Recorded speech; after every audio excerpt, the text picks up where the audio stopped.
अस्सलाम वालेकुम नाज़रीन, इस वक्त हम इस्लामाबाद में मौजूद हैं और जैसा कि आपको सबको मालूम है कि पूरी दुनिया के अंदर जो है ये कोरोना की जो वबा है, वायरस है, इसकी वजह से तमाम लोग मुश्किलात का शिकार हैं। इसी हवाले से आप देखेंगे पाकिस्तान में भी तमाम लोग जो हैं उस हवाले से बहुत मुश्किलात हैं और ख़ास तौर पे जो भी मुल्क में तरक्की का किरदार होता है वो हम अपने उस्तादों की वजह से होता है। उस्ताद की इज़्ज़त करनी चाहिए, उस्ताद का जो है ज़्यादा से ज़्यादा एहतराम करना चाहिए। पर जो हमारे आजकल उस्ताद हैं वो उनके लिए बहुत मुश्किलात हैं, वो बहुत से मसाइल से गुजरे हैं। इस हवाले से एक तंजीम है, उससे हमारे साथ हैं ये खिज़र सती इंजीनियर खिज़र सती साहब, इनसे पूछते हैं। जी अस्सलाम वालेकुम, थोड़ा सा आप तारुफ कराइएगा। जी अस्सलाम वालेकुम जी, मैं engineer Khizar Satti, founder member rural area school axis RASA से और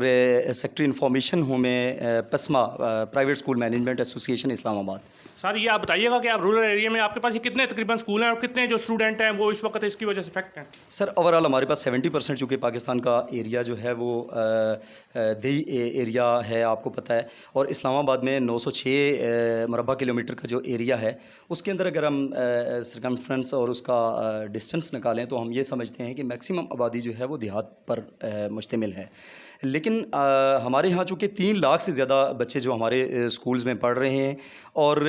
30,000 से ज़्यादा हमारा जो स्टाफ है वो मौजूद है, जिसमें हमारे पास अगर हम ओवरऑल इस्लामाबाद की बात करें तो रजिस्टर्ड इदारे अगर पीरा के पास देखें तो 1591 हैं और इसमें मज़ीद अगर हम प्रोसेस में डालें तो 1600-1700 या एवरेज हम उनकी 2000 तक लगा सकते हैं कि जो स्कूल्स पीरा के पास रजिस्टर्ड है हमारी।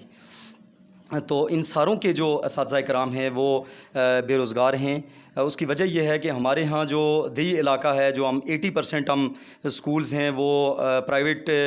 बिल्डिंग्स में हैं, रेंट की बिल्डिंग्स में, जो उनके लिए देना इंतहाई मुश्किल है। और ये थाउजेंड्स में जो हमारा स्टाफ है, अगर हम ओवरऑल पाकिस्तान की बात करें तो ये लाखों की तादाद में बेरोज़गार जो हमारे असातिज़ा कराम हैं। तो मैं उससे भी बढ़ के सबसे पहले जो बात करूँगा, चूँकि एक उस्ताद सबसे पहले कौम की बात करता है, तो हमारे जो बच्चे हैं जो हमारे इन गुलिस्तानों से दूर हैं और ये गैर आबाद हमारे गुलशन जो इंतज़ार में हैं कि कब हमारे बच्चे वापस लौटें, मुझे सबसे बड़ी इस चीज़ की है कि जो हमारा एजुकेशनल स्पेस बढ़ रहा है, जो हमारी कौम तबाही की तरफ जा रही है, हमारे बच्चे तालीम से दूर हैं। एक किताब से बच्चा जब दूर है और हम ये कहें कि इल्म से दूर और फिल्म के करीब कर दिया गया है। थिएटर और बाकी तमाम डिपार्टमेंट्स खुले हैं और मार्केट्स खुली हैं और हमारा बच्चा जो है वो स्कूल के लिए तरस रहा है। और यही हमारा अलमिया है जिस पे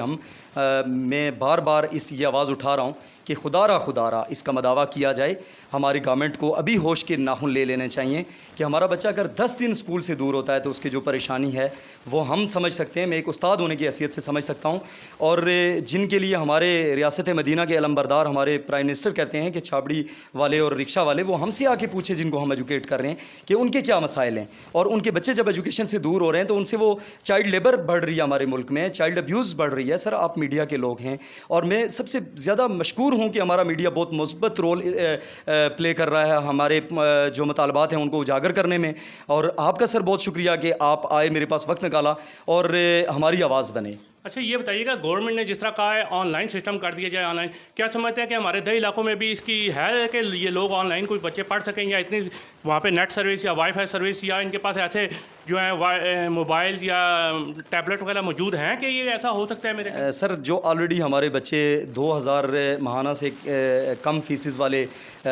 स्कूल के बच्चे हैं, वो आपको पता है कि मुश्किल उनके किचन के मुताबिक हम लोग फ़ीस डिसाइड करते हैं और वो कहाँ ये फैसिलिटीज़ जो है ना थाउजेंड्स की फैसिलिटी वो अवेल करेंगे। यही तो हमारा हम ये कह रहे हैं कि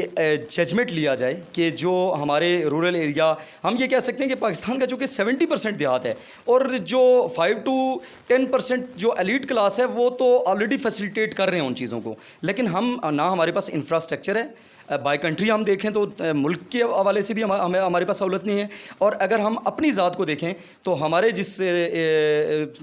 कि मैं नुमाइंदगी कर रहा हूँ जिस एरिया की, तो यहाँ वो फैसिलिटी देना मुश्किल ही नहीं नामुमकिन है। और इसके अलावा ये कि गवर्नमेंट ने कहा है कि ये 15 सितंबर तक जो है वो स्कूलों को खोला जाएगा, उस पर भी बाकायदा जो SOPs की जाएंगी। तो आपके समझ बाकी सब चीज़ें उन्होंने ओपन कर दी हैं 10 अगस्त ही, यानी 10-15 अगस्त के अंदर अंदर। तो क्या ये इन स्कूलों को नहीं चाहिए कि गवर्नमेंट को इस पर भी कुछ सोचा जाए और इसके कोई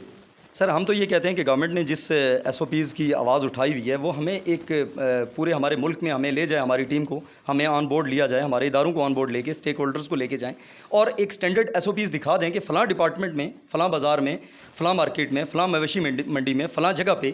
فلاں پارک میں یہ ایس او پیز فالو ہو رہے ہیں. اور یقین کریں ہم تو ایس او پیز بنا کے دینے والے ہیں سر, ہم تو وہ تیار کیے بیٹھے ہیں, ہم نے دی لکھ کے, ہم نے منسٹری میں بھیجی. ہم نے ابھی لاسٹ ٹائم منسٹر ایجوکیشن کے ساتھ جب ہماری میٹنگز ہوئی تو ان میں ہر ایک چیز ہم ان کو دی. سوشل ڈسٹینسنگ کا ہم نے کانسیپٹ ان کو دیا اور بہت اچھے اس سے بڑھ کے کانسیپٹ ہم نے دیے اور ایک انٹرنیشنل اسٹینڈرڈ کی ہم نے ایس او پیز دی, لیکن ان کو جو ہے وہ بالکل یکساں نظر انداز کر دیا گیا اور کسی بھی لحاظ سے ہماری کسی بھی فورم کے اوپر ہمیں آن نہیں کیا گیا. ابھی آپ کا حکومت سے کیا مطالبہ ہے, آپ کیا کہتے ہیں حکومت آپ کے لیے کیا کرے اور کیا ایس او پیز لاگو کر کے اسکولوں کو جی فوری طور پر اسکولوں کو کھولنے کا اعلان کریں فی الفور. اور میں یہ کہتا ہوں کہ ایس او پیز کے لیے اسٹینڈرڈ ایس او پیز جو ہم نے دی ہوئی ہیں گورنمنٹ کو, وہ ایس او پیز ہم بالکل ان کو اپلائی کریں گے. اس سے پہلے بے شک ایک انسپیکشن ٹیم آئے, ہم پہلے بھی یہ بات کر چکے ہیں, آ کے ہمیں انسپیکشن کیا جائے اور انسپیکشن کرنے کے لیے ہمارے پاس ہیلتھ کے لوگ آئیں, نہ کہ پولیس ڈپارٹمنٹ کے اور دوسری سول جو ایڈمنسٹریشن ہے وہ آ کے ایک جس طرح ریٹ اور ایک آپریشن سٹارٹ ہو جاتا ہے پریشرائز کر کے, وہ کام نہ ہو ہمارے ساتھ. ہم ان کے دست و بازو بنے, ہم اسٹیٹ کی رسپانسبلٹی کو نبھا رہے ہیں. آپ کا آئین یہ کہہ رہا ہے 25 سیکشن اے کہہ رہی ہے کہ جی یہ گورنمنٹ کی ذمہ داری ہے کہ وہ بچوں کو ایجوکیٹ کرے, لیکن ہم اگر وہ اتنا بڑا 60% پرائیویٹ سیکٹر اور باقی بھی ہمارے جو اساتذہ کرام ہیں وہ اگر بچوں کو ایجوکیٹ کر رہے ہیں تو یہ ریاست کی ذمہ داری نبھا رہے ہیں. اب